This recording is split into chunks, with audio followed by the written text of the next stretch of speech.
Assalamualaikum warahmatullahi wabarakatuh. Perkenalkan, saya Nela Mulia Febrianti dengan NIM 2304010084 dari Farmasi kelas D.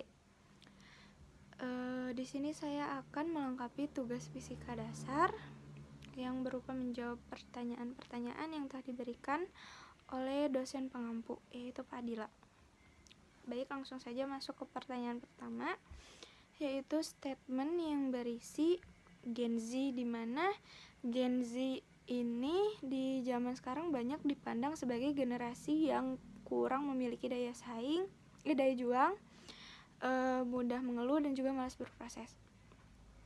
Baik, menurut pandangan saya sebagai Gen Z sendiri, saya mendukung akan statement itu karena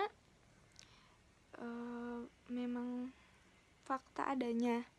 Sebenarnya Gen Z sendiri ini memiliki pemikiran yang kreatif dan inovatif. Namun karena dengan adanya teknologi yang cukup canggih di zaman sekarang ini, membuat jiwa-jiwa pemalas dalam Gen Z ini keluar. Kenapa? Karena di zaman teknologi yang sekarang cukup canggih ini, membuat segala sesuatu itu lebih instan. Seperti contohnya untuk pesan makanan saja kita bisa langsung GoFood lah ibaratnya. Terus GoFoodnya datang tinggal bayar. Dan bahkan pembayaran di zaman sekarang ini serba online. Kayak untuk transaksi langsung saja itu sudah lumayan jarang ya, walaupun masih banyak digunakan di pedesaan-pedesaan tertentu. Namun di daerah perkotaan itu sudah menggunakan transaksi online.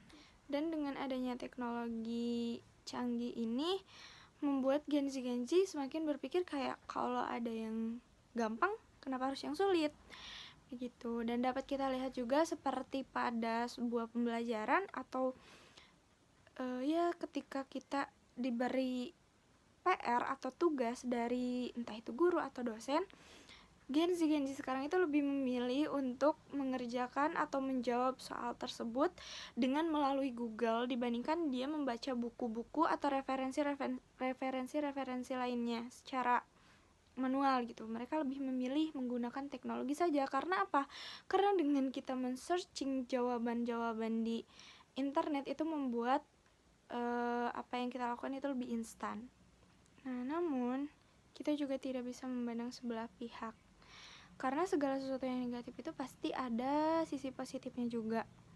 Seperti yang dapat kita lihat sekarang, banyak kok Gen Z yang ingin menggebrak perubahan bangsa, yaitu salah satunya dalam berpolitik ini banyak Gen Z yang ikut andil atau ikut serta dalam pemilihan calon presiden sekarang.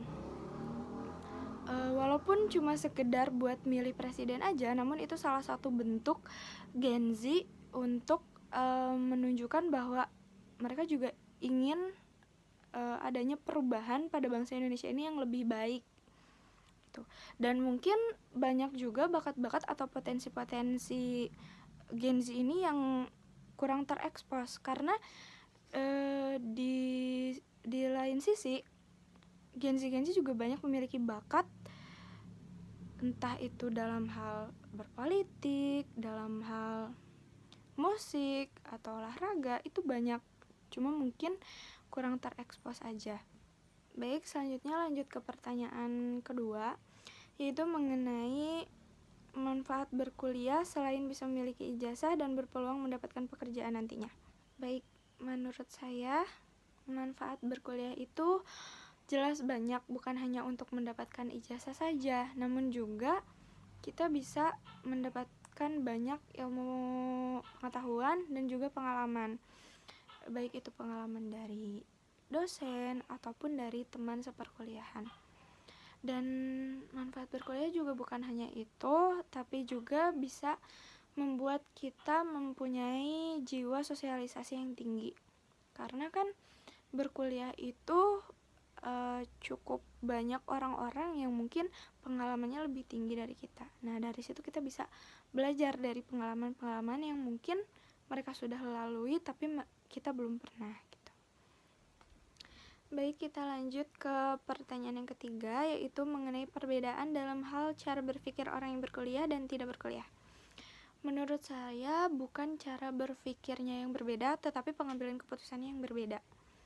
Karena saya yakin setiap orang pasti memiliki keinginan untuk berkuliah. Namun, tidak semua orang bisa melanjutkan pendidikan ke jenjang perkuliahan karena mungkin ada beberapa faktor yang menghalangi hal tersebut, seperti contohnya mungkin faktor ekonomi atau faktor-faktor lainnya. Selanjutnya pertanyaan keempat, yaitu hubungan antara kemampuan berhitung dengan cara berpikir seseorang. Baik, untuk hubungan antara berpikir dan cara berhitung seseorang itu jelas sangat berhubungan karena setiap segala sesuatu yang akan dikerjakan itu pasti perlu pemahaman terlebih dahulu atau perlu pemikiran terlebih dahulu. Jadi ibaratnya gini, setiap kita akan menghitung pasti kita harus memahami sesuatu yang harus kita hitung dulu. Jadi kita harus paham apa yang akan kita kerjakan, apa yang akan kita lakukan, apa yang akan kita hitung. Jadi cara berpikir seseorang dengan cara menghitung seseorang itu jelas berhubungan karena yaitu keterkaitan keduanya tadi. Untuk pertanyaan yang kelima ini terdapat beberapa pertanyaan. Yang pertama yaitu apa yang Anda ketahui tentang integritas? Menurut saya integritas adalah bentuk suatu tanggung jawab yang dimiliki seseorang terhadap perilaku maupun tindakan dalam kehidupan sehari-hari. Lalu yang kedua, berikan contoh sikap mahasiswa yang tidak berintegritas. Mungkin salah satunya yaitu mahasiswa yang tidak menjaga nama baik universitas, lalu mahasiswa yang berbohong, mahasiswa yang mencontek, mahasiswa yang tidak memiliki sopan santun. Lalu pertanyaan selanjutnya, apakah Anda bisa dikatakan mahasiswa yang berintegritas? Jelas bisa, karena seperti yang saya sebutkan tadi bahwa integritas sendiri memiliki arti yaitu suatu bentuk tanggung jawab. Dan yang saya punya yaitu saya bertanggung jawab dalam melaksanakan perkuliahan ini, yang ibaratnya kuliah ini bentuk titipan atau amanah dari orang tua saya, dan saya menjalani kuliah ini dengan contohnya datang ke kampus, mengerjakan tugas, tidak datang terlambat saat ada jam perkuliahan. Selanjutnya, menurut Anda mengapa mahasiswa dilarang mencontek? Apa dampak ke depan bila mayoritas mahasiswa terbiasa dengan budaya mencontek?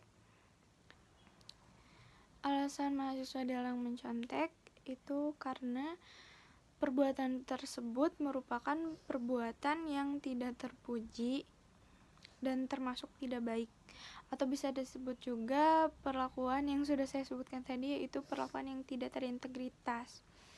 Jadi dengan menerapkan kebiasaan mencontek ini kepada para mahasiswa jelas membuat kemajuan bangsa ini semakin kurang, karena dari kebiasaan buruk yang dilakukan oleh mahasiswa sendiri seperti itu, tidak terintegritas, apalagi dengan kemajuan bangsa itu akan semakin kurang. Mungkin seperti itu. Baik, untuk pertanyaan yang terakhir yaitu menurut Anda apa yang menyebabkan orang dengan pendidikan yang tinggi masih melakukan hal yang tercela? Menurut saya karena mungkin rusaknya suatu moral di dalam diri orang tersebut. Dan mungkin salah satu penyebab rusaknya moral itu yaitu mungkin ya kurangnya peran orang tua, atau mungkin juga pengaruh dari lingkungan sekitar. Itu bisa menjadi salah satu faktor penyebab rusaknya moral dari orang tersebut, yang membuat dia semakin berpikir bahwa semakin dia mempunyai pendidikan yang tinggi, maka hal-hal yang mungkin dilakukan dia yang tercela itu menjadi hal yang wajar. Karena banyak orang-orang di zaman sekarang itu yang mereka memiliki pendidikan yang tinggi dan juga memiliki jabatan yang tinggi, tapi moralnya masih kurang. Jadi mungkin menurut saya itu karena rusaknya moral saja.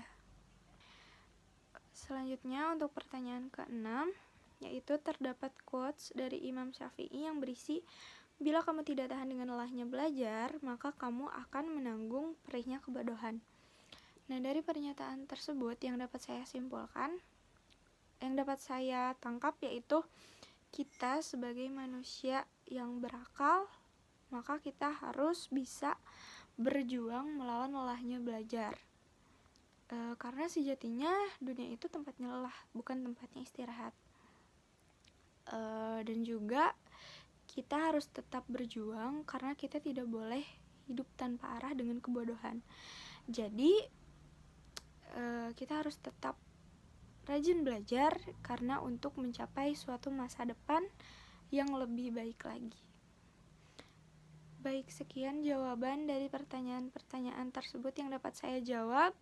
Mohon maaf apabila banyak kekurangan dan kesalahan. Wabillahi taufiq wal hidayah. Wassalamualaikum warahmatullahi wabarakatuh.